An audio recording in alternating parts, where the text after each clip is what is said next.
High, welcome to happy school. So আমি আজকে তোমাদেরকে যেটা দেখাবো সেটা হচ্ছে পাওয়ার পয়েন্ট ইউজ করে কিভাবে একটি প্রোগ্রামের ব্যানার বা পোস্টার তৈরি করা যায়।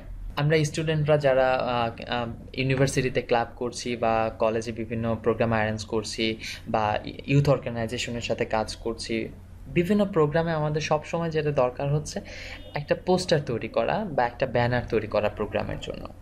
তো প্রোগ্রামের ব্যানার তৈরি করার জন্য আমাদের পড়াশোনার প্রেশার বা কাজের চাপের জন্য আমাদের হয়তোবা সবসময় সুযোগ হয় না ফটোশপ বা ইলাস্ট্রেটরে সুন্দর সুন্দর পোস্টার তৈরি করার জন্য। আমাদের হাতে যদি অনেক কম সময় থাকে, সেক্ষেত্রে আমরা পাওয়ার পয়েন্ট ইউজ করে খুবই অল্প সময়ের মধ্যে সুন্দর সুন্দর ডিজাইনের পোস্টার বা ব্যানার তৈরি করে ফেলতে পারি। তো আমি আজকে তোমাদের যেটা দেখাবো সেটা হচ্ছে যে সবচেয়ে কম সময়ে সবচেয়ে শর্টকাট ওয়েতে কিভাবে সুন্দর একটি ব্যানার বা পোস্টার তৈরি করা যায়। তো আমি শুরু করছি। তো প্রথমে আমাকে যেতে হবে যে আমি যেহেতু পাওয়ার পয়েন্ট ইউজ করব, সেহেতু আমি একটি পাওয়ার পয়েন্ট নিব। সো পাওয়ার পয়েন্ট নেওয়ার পরে আমি একটি ব্ল্যাঙ্ক পেজ সিলেক্ট করলাম। ব্ল্যাঙ্ক পেজ থেকে আমি প্রথমে যেটা করব, আমার প্রজেক্টের নামটা লিখে ফেলবো প্রথমে। সো আমার প্রজেক্টের নাম হচ্ছে, ধরলাম এটা urban design related. So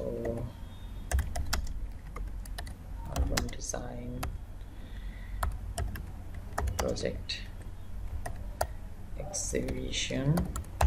okay, so এটাকে আমি মিডলে নিয়ে যাব।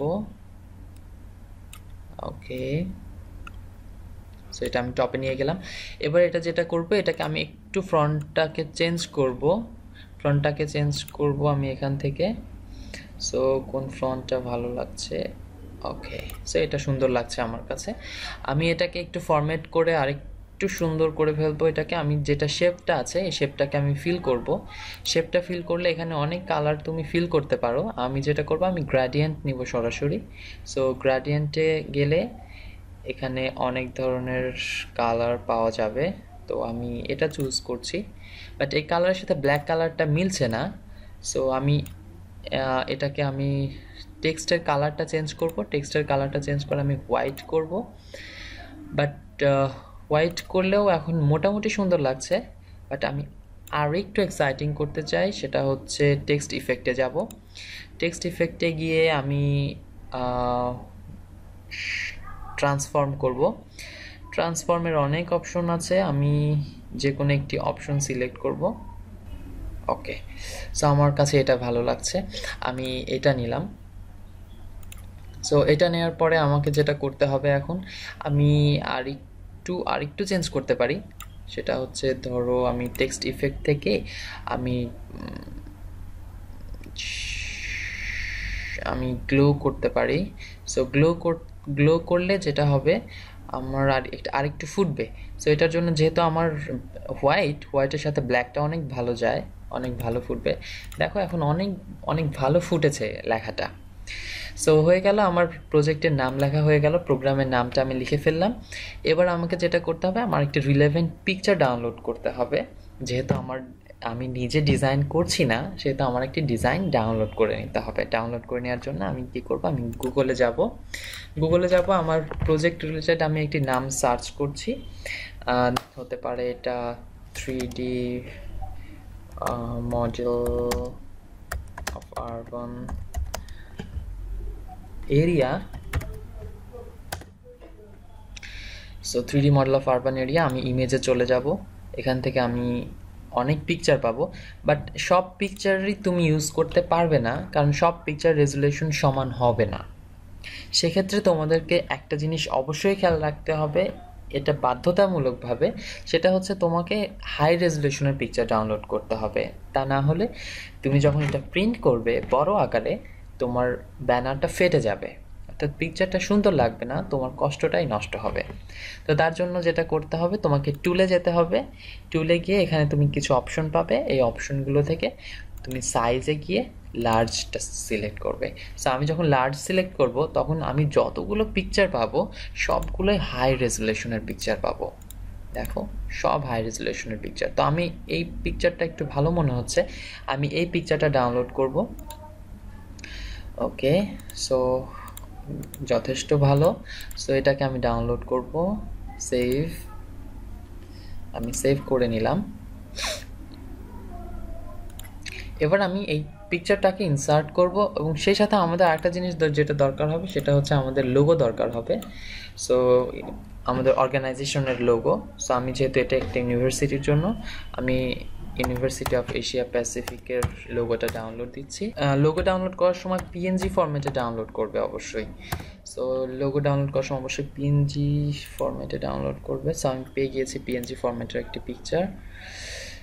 সো এটাকে আমি ডাউনলোড করব। ওকে, সেভ করলাম। এবার এটাকে আমি এই দুইটা পিকচারকে আমি অ্যাড করব। So insert picture. So insert পিকচারে গিয়ে আমি যেখান থেকে ডাউনলোড করেছি সেখান থেকে ছবিটা নিতে চাই। সো এই হচ্ছে আমার পিকচার। সো এটাকে আমি জাস্ট সেট করে দিব। ওকে, সো আমার পিকচার সেট হয়ে গেল। এবার এটাতে আমি জাস্ট লোগো ইনসার্ট করব। Insert again picture. এবার আমি লোগোটা নিলাম, লোগোটাকে আমি বসিয়ে দিব যেখানে দরকার সেখানে বসিয়ে দিলাম। এবং এখন আমি যেটা করব যে আমি ডিপার্টমেন্টের নামটা লিখব। So insert text box. So insert text box নিয়ে আমি টেক্সট বক্সে নাম লিখব department of civil engineering. So department of civil engineering লিখলাম। সো এটা যেহেতু দেখা যাচ্ছে না, যেহেতু এটা ব্ল্যাক কালার, সো এটাকে আমি কালারটা চেঞ্জ করে আমি হোয়াইট কালার করে দিব যেন এটা আমার দেখা যায়। এটাকে আমি বোল্ড করে দিব। সো কন্ট্রোল বি প্রেস করে আমি বোল্ড করে দিলাম। এবং এখন এটাকে সুন্দর লাগছে দেখতে। এটাকে আমি আরেকটু বড় করতে পারি, সেটা ফ্রন্ট সাইজটাকে আমি আরেকটু বড় করে দিলাম। ওকে, সো লোগোটা আমি মাঝ বরাবর বসালাম। এবার যেটা করতে হবে যে আমার একটা ডেট দিতে হবে যে এটা আমার কোন ডেটে এটা এক্সিবিশনটা হবে। সেক্ষেত্রে আমি আবারও ইনসার্টে গিয়ে আমি টেক্সট বক্স নিব, একটা টেক্সট বক্স নিয়ে এই সাইডে এখানে আমি ডেটটা দিব, ডেট লিখব। মেবি আজকের ডেট লিখছি আমি 4th মে 2017। সো কন্ট্রোল বি দিয়ে বোল্ড করলাম, হোয়াইট কালার করলাম, সো হয়ে গেল আমার পোস্টার। এবং এটাকে আমি প্রিন্ট করে এটা আমি ইউজ করতে পারি। সুতরাং খুব অল্প সময় ব্যয় করে তুমি তৈরি করে ফেলতে পারো একটি সুন্দর ডিজাইনের একটা পোস্টার আর ব্যানার। সো আশা করি ভালো লেগেছে তোমাদের। সো এই ধরনের আরও কিছু শর্টকাট ট্রিক্স নিয়ে আমি আসবো তোমাদের সামনে। সো কেমন লাগছে আমাকে জানাতে ভুলবে না এবং হ্যাপি স্কুলের সাথে থাকবে। অবশ্যই চ্যানেলটা সাবস্ক্রাইব করে রাখবে। ধন্যবাদ সবাইকে।